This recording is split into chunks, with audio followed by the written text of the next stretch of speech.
আসসালামু আলাইকুম। সহজভাবে গাড়ি আঁকার জন্য সার্কেল করে দিচ্ছি।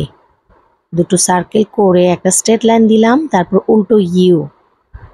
এরপর সার্কেল থেকে আরও স্ট্রেট লাইন টেনে তারপর তাদের সাথে কানেক্ট করে দিয়েছি এবং উল্টো ইউ দিয়ে খুব সুন্দরভাবে গাড়ির ছাদটি দিয়ে দিলাম। এখন দেখো প্যাস্টেল কালার দিয়ে খুব ধীরে ধীরে আমরা গাড়িটি রং করছি।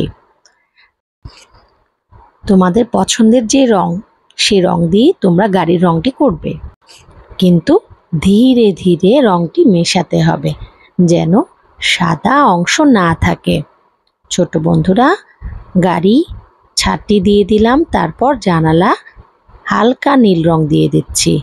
গাড়ির চাকাটি আমি কালো রং দিয়েছি এবং মাঝখানে অ্যাশ রং ব্যবহার করেছি।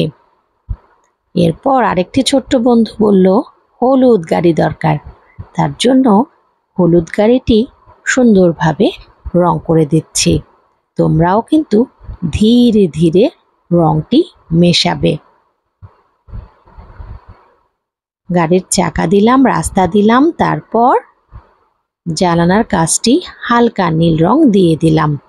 এভাবে আমরা বিভিন্ন রং বেরঙের নীল গাড়ি, লাল গাড়ি এবং বিভিন্ন রঙের গাড়ি আমরা আঁকতে পারি।